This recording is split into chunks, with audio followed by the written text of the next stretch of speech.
Important news tonight for American families. The federal government says it's stepping up the monitoring of U.S. food and water in light of Japan's nuclear crisis, and because of that, detected traces of radiation in a milk sample from Spokane, Washington. A joint statement from the Food and Drug Administration and the Environmental Protection Agency says these types of findings are to be expected in the coming days, and that statement emphasized the traces are far below the levels to cause any public health concern, including for infants and children. Over in Japan, the latest news, much more disturbing. The International Atomic Energy Agency reports tonight excessive radiation in a town beyond the Japanese evacuation zone. Other measurements show radioactive iodine levels in the ocean water off the plant are the highest yet, 3,000 times the regulatory limit. CNN's Kyung La is following developments from Tokyo. And Kyung, given this IAEA report, are there any plans to expand the evacuation zone to move people further back from the Fukushima plant? Well, that's a natural call from Greenpeace, who certainly has an anti-nuclear position. And Greenpeace has said in that town where the IAEA picked up that high level of radiation, which is 40 kilometers outside that exclusion zone. The exclusion zone is currently 20 kilometers. At this point, Greenpeace says they've picked up levels that are 50 times higher than what has been, than what's allowed in the regulatory limit. So certainly what Greenpeace is saying is that the government is just not doing enough to protect the population at large. Okay, so what is happening on the ground as far as picking up the different levels of radiation? In the ocean water, what you mentioned, that 3,000 times level, it is 55 times higher than the regulatory limit.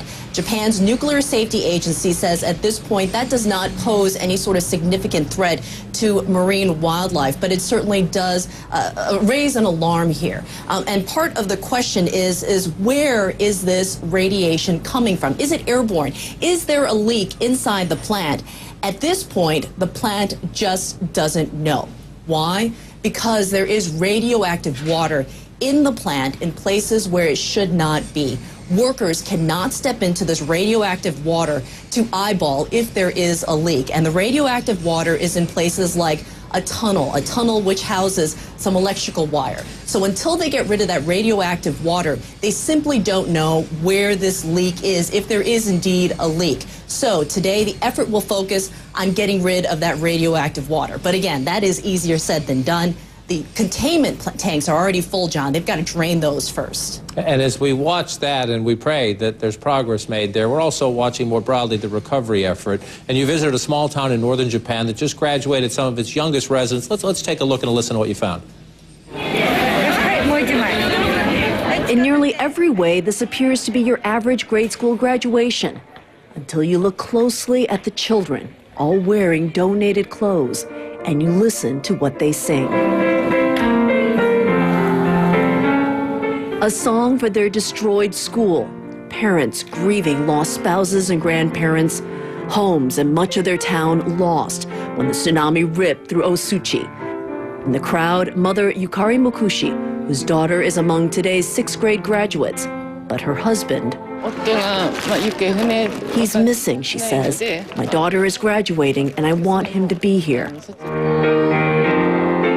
Takumi Sasaki's grandfather died in the tsunami. His grandmother wept for what her husband would never see. Kyung, as you watch that, all the children survived, but their village, their families, so many challenges ahead. Just take us there. What's it like? It's really difficult to be inside that auditorium watching these kids trying to do something that's so normal, which is closing the end of the school year, because they don't really have anything to look forward to.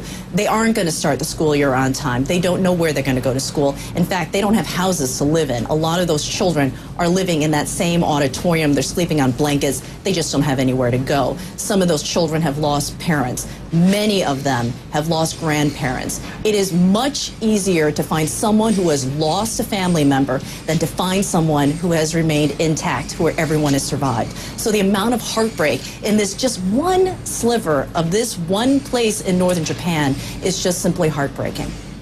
Kyung La for us in Tokyo tonight. Fabulous reporting. Tragic, but fascinating reporting. Thank you so much for your help understanding this tragedy and the recovery effort. When we come back,